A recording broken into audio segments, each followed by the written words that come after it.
Lily was only 5 years old, but her eyes had seen what many adults couldn't even imagine, something that made her arrest her own father at the age of 5.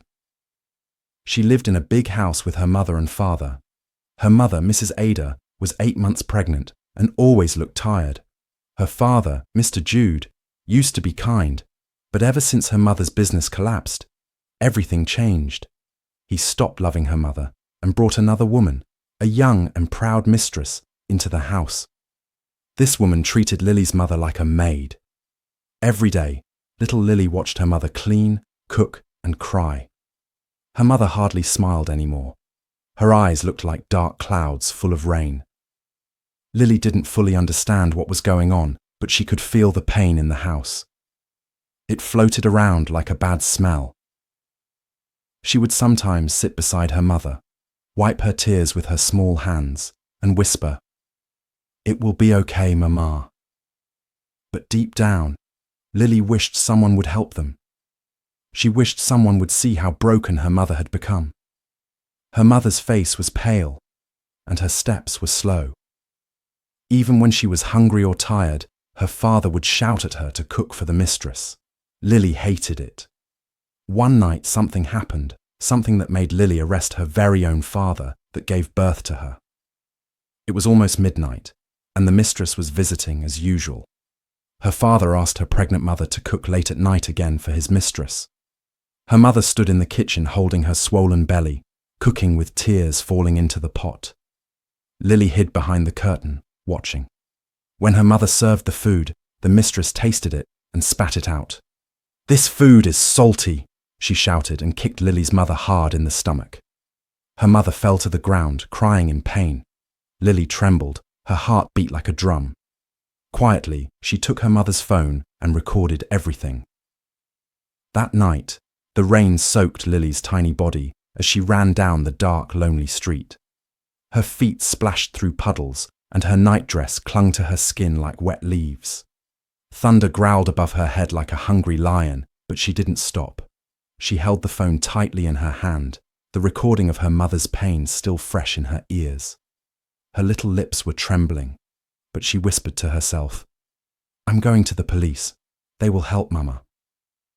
When she finally reached the police station, the security guards looked at her in shock. "Hey, who is this small girl walking around in the middle night?" one of them asked. "Please," Lily said, her voice shaking. "My mommy is hurt. My daddy and his girlfriend are beating her. Please help."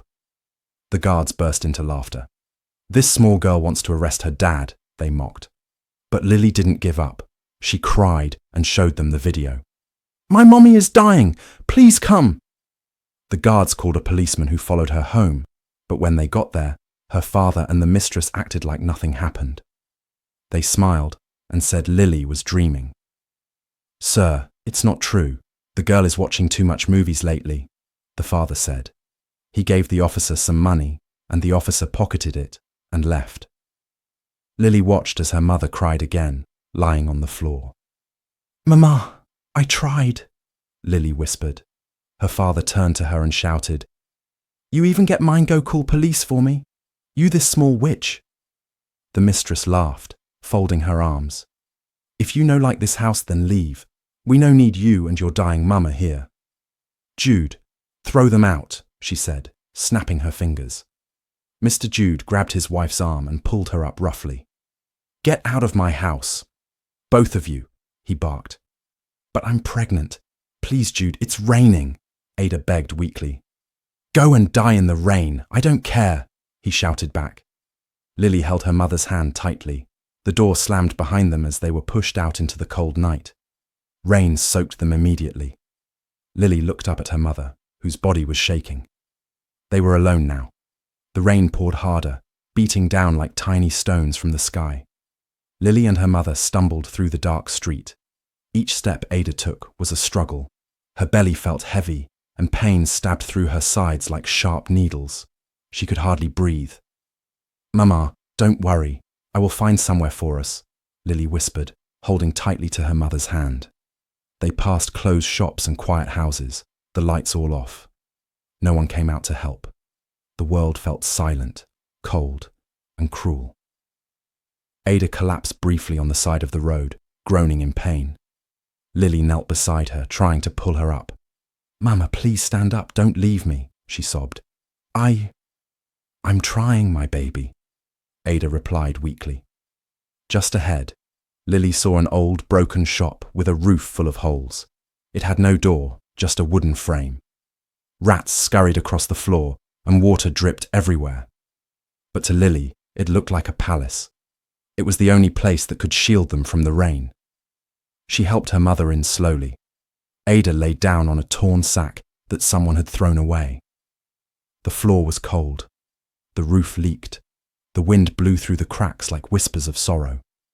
But Lily curled beside her mother, wrapping her small arms around her. "Everything will be okay, Mama," she said gently. "You'll see. One day we will laugh again." Ada managed a small smile as tears rolled down her cheeks. Outside, the thunder rumbled like an angry drum. But inside the shop, a little girl sat beside her pregnant mother, protecting her like a lion cub guards its wounded mother. And far away, in a warm house, Jude and the mistress sat laughing, eating, and drinking, not knowing that their cruelty would soon return to knock on their door. Morning came slowly, with the sun hiding behind grey clouds. The ground was still wet, and the air was cold. Lily opened her eyes and stretched her little limbs, only to hear her mother groan softly. "Mama, are you okay?" she asked. Ada smiled faintly. "I'm trying, my baby. Just tired." Lily nodded and looked around the abandoned shop. Her mother hadn't eaten since the day before.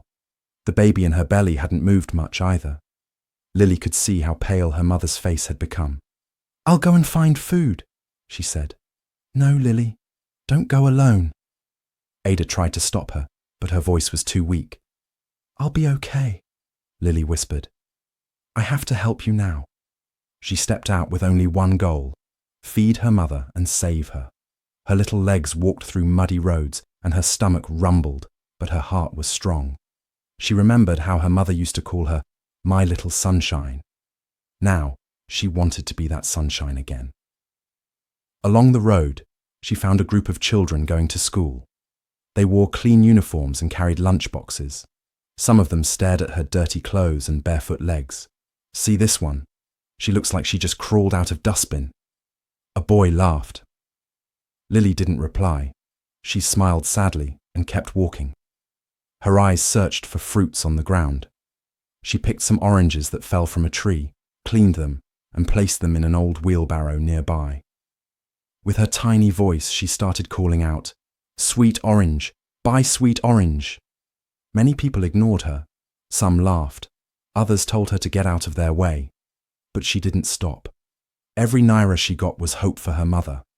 By noon, she had made enough to buy bread and water. She rushed back to the abandoned shop.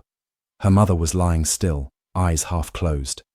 "Mama, I got you food," Lily said, placing the bread in her hand.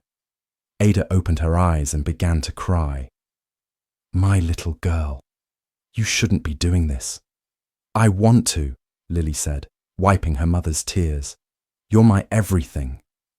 Later that evening, she returned to the street to hawk again. She was carrying a dream bigger than her tiny hands. A dream to keep her mother alive. The next morning, Lily helped her mother walk to a nearby clinic. Ada's breathing had grown heavier through the night, and her belly was unusually still. "Mama, you have to see a doctor," Lily said softly, supporting her. When they got to the clinic, the nurse looked at Ada and shook her head. "You're too weak. Sit here." Lily stood by her side, gripping her mother's fingers. Her eyes darted around the room, filled with coughing patients and crying children. When the doctor arrived, he looked at Ada and frowned. "You should have come here days ago." "We had no money," Lily whispered, stepping forward. After examining Ada, the doctor's face darkened. "The baby is no longer alive," he said coldly. Ada gasped, her body shaking. "No, please." "The baby died from internal trauma, likely from a kick or hard fall," he added without emotion. "We have to operate now, or you die with the baby." Lily's heart dropped like a stone into a deep river. She looked at the doctor, her eyes full of tears. "Please save my mommy." "Do you have money?" the doctor asked. Lily shook her head. "No, sir." "Then I can't help you. If you don't pay in 3 days, I will discharge her and let the sickness take its course. I won't waste resources on a corpse in the making," he said, turning away. Lily stood frozen. She didn't understand everything he said, but one word rang in her ears: die. She ran back to her mother's side. "Mama, don't leave me." Ada held her daughter's cheek weakly. "I'm trying, baby. I'm so sorry." Lily wiped her own tears and whispered, "I'll find the money. I promise. I will." She left the hospital with her chest heavy like a bag of stones. She didn't care what she had to do. She was going to save her mother, even if the whole world turned its back on them. Lily didn't waste time. As soon as she left the clinic, she ran into the street, determined to get money by any means. Her eyes scanned every corner like a hawk searching for hope. She remembered how her mother once told her, "When life pushes you, push back with all your heart." And that was what she did. That morning, she packed her fruits into the wheelbarrow and began hawking again. "Sweet orange, fresh fruits," her voice rang out, though her throat felt dry like sand. Some people pitied her and gave her small coins. Others mocked her, saying, "Why is this small girl not in school?" But Lily didn't care. Every coin was a step toward her mother's life. By noon, she had made only a few hundred naira. It wasn't enough. Her legs ached, her arms burned, but she kept moving. Then she noticed a signboard outside a big building. "Cleaners wanted. Apply inside." Without thinking, Lily walked in. The guard looked down at her, surprised. "What do you want, small girl?" "I want to clean," she said with a straight face. He laughed and pointed her to the manager's office. Inside, a man with a round belly and cold eyes stared at her. "You? Clean?" he asked, almost amused. "Yes, sir. My mother is dying. I need money to save her." Something in her words touched him, or maybe he was just curious. "All right. If you clean the entire office today, I'll give you half the money you need," he said, his voice smooth like oil. "I'll do it," Lily said quickly. From that moment till evening, she worked like a machine. She scrubbed the floors, cleaned bathrooms, dusted desks. Her tiny hands never stopped moving. The mop was taller than her, but she dragged it like a soldier dragging a wounded friend from war. Her back hurt, her feet were sore, her eyes were burning. But she kept whispering to herself, "For Mama, for Mama." By 6 p.m. the entire place sparkled. She walked to the manager with a smile. "I'm done, sir." He looked at her, stood from his chair and burst into laughter. "You actually cleaned everything," he said. "You're just a child." "But you promised," she said, her voice shaky. "I changed my mind. I can't pay a little girl. Leave before I call the police." Lily's eyes filled with tears. "Please, sir, you promised." "Out!" he shouted, slamming his desk. Lily ran out in tears, her small shoulders shaking. The world had broken its promise, and once again, she had nothing. The sky had already begun to darken when Lily stepped out of the office, her eyes red and swollen from crying. The manager's cruel laughter still echoed in her ears like a bad dream. Her body felt heavy, her legs wobbled, but she had no time to rest. "Mama could die tomorrow," she whispered. She returned to the clinic where her mother lay weak and still. Ada's lips were dry and her belly looked tighter. Her eyes fluttered open when she heard Lily's voice. "My baby, did you get it?" Ada asked faintly. Lily sat by the bed and held her mother's hand. "Not yet. But I will, Mama. I swear I will." Ada's face turned, a single tear rolling down her cheek. "Don't suffer for me, Lily." "You're all I have," Lily said, her voice breaking. "If you go, I go too." Just then, the same doctor walked in with his usual frown. He didn't smile, not even at a child. "You have until tomorrow evening," he said coldly. No money, no surgery. She dies with that dead baby inside her. Lily stood up. Please, sir, just help her first. I will pay. I am not a charity. I work with money, the doctor said, walking out. The nurses neglected her mother and treated her worse than a corpse because they had no money. Lily bit her lips, trying not to cry again. She had cried too much already. Her tears were tired. That night, she left the hospital and walked in the rain again. This time, she didn't care that her clothes were wet or that the wind slapped her skin. She walked until she saw a small church at the corner of the street. She pushed the heavy door open and walked in. It was empty. She dropped to her knees in front of the altar, soaked and shaking. God, she cried, if you're real, please. Don't take my mother away from me. I don't need toys or clothes or anything. Just please save her. Please. Her voice cracked and her chest felt like it was being torn open. She stayed there, praying with all the pieces of her heart, not knowing that heaven had already started moving things. As she stood to leave, a blinding light hit her eyes, a car speeding in the rain. Screech. She fell to the ground. The door opened and a man ran out in panic. He wore a suit and gold wristwatch. His face was full of fear. Oh my God, I didn't see her. Is she okay? The man cried. The man knelt beside Lily, completely soaked under the rain. His hands trembled as he checked her for injuries. Are you okay, little girl? He asked, eyes wide with worry. But Lily, holding her bruised arm, looked up at him and whispered, Please, help my mom, not me. The man froze. That was the moment everything began to change. The man paused, confused. Your mom? Lily's voice cracked. She's pregnant. The baby is dead inside her. The doctor said he won't help unless we pay, and we don't have money. Please, sir.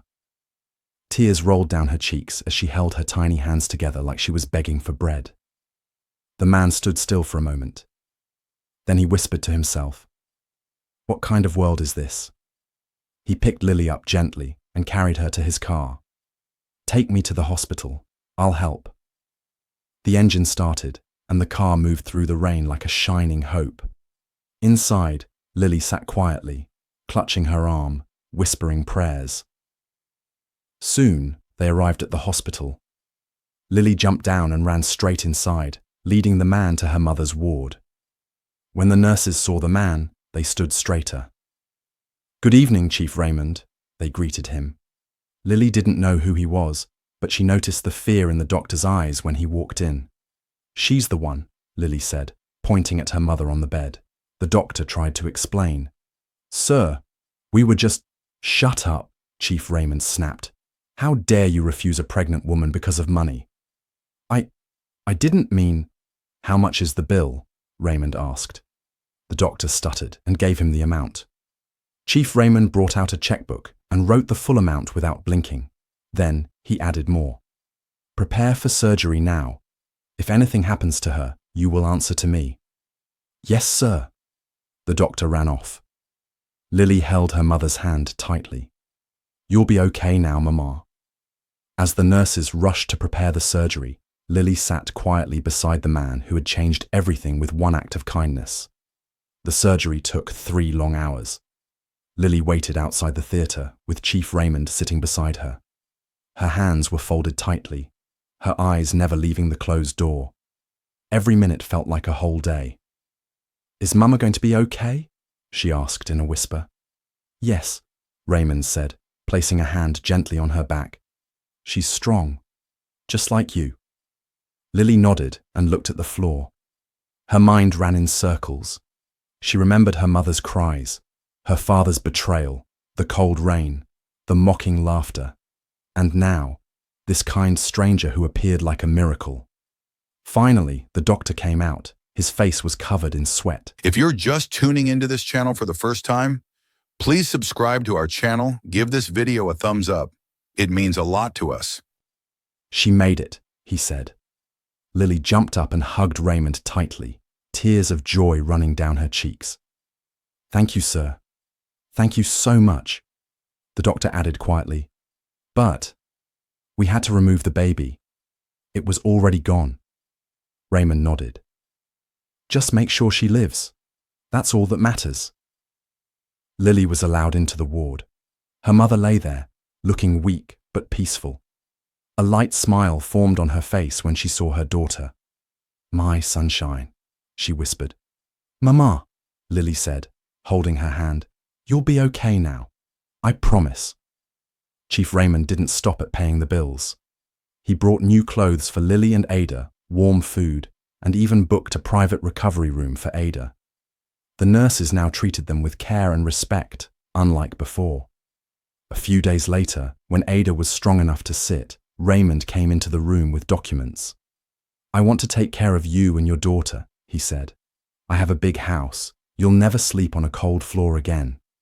Ada's lips trembled. Why are you helping us? Raymond looked at Lily. Because I hit an angel that night, and instead of asking for help, she begged me to save her mother. That kind of love. It deserves a future. Tears filled Ada's eyes. They moved into his mansion 2 days later. The house was grand, with high ceilings, soft beds, and a kitchen that smelled like heaven. Lily had her own room for the first time, painted pink with teddy bears on the wall. She laughed like a child again. Raymond enrolled Lily in the best school. He opened a business for Ada, who now smiled often and cooked meals filled with love instead of sorrow. But life, like the sea, never stays calm for too long. And res is where the story gets interesting. The morning sky was soft and golden as Lily arrived at her company. Lily Empire Group, now one of the biggest brands in the city. Her black heels echoed on the marble floor as staff greeted her with respect. Good morning, Ma. Good morning, Miss Lily. She nodded politely, her face calm and focused. She had grown into a graceful woman, elegant, wise, and powerful. Yet inside her, a piece of that 5-year-old girl still lived, the one who once begged under the rain for her mother's life. Lily sat in her office, going through files, when her personal assistant knocked gently. Ma, there's an old man here. He came to apply for a cleaner's job. Says he's been walking around looking for work. Did he come with credentials? She asked without looking up. No, Ma. But he looks very weak. Poor man could barely stand. Lily hesitated. Bring him in. A moment later, the door opened. Slowly, the man stepped in. His clothes were worn out, his trousers patched at the knees. His face was thin, his beard grey, and his eyes were tired and full of shame. Lily looked up and froze. She knew that face. Her fingers tightened around her pen. The old man stared at her, blinking. Then suddenly he gasped. Lily? There was silence. Tears filled his eyes. Lily, my daughter. He fell to his knees. Please, I've searched everywhere. That woman, my mistress, she took everything, my money, my house, even my car. She ran away and left me empty. I've been sleeping in parks, eating from dustbins. Please, forgive me. I didn't know how much I hurt you and your mother. Lily stood, her hands trembling slightly. She walked slowly around the desk and stood before him. Do you remember the night you threw us into the rain? She asked, her voice calm but sharp like a knife. Do you remember how I begged you not to hurt my pregnant mother? How she almost died? He looked down in shame, shaking.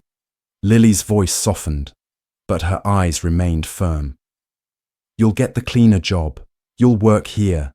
I won't leave you on the streets. His head lifted with hope. But, she continued, you will never see my mother again. You lost that right the day you chose a stranger over your own family. The old man burst into tears. Lily turned away, her heart aching but firm. She had become everything he once said she could never be. And just like that, the story comes to an end. Expect my new story. 8 p.m. sharp on Wednesday. Don't miss it for anything. From your lovely storyteller, Mr. Frederick. Stay safe and thanks for watching.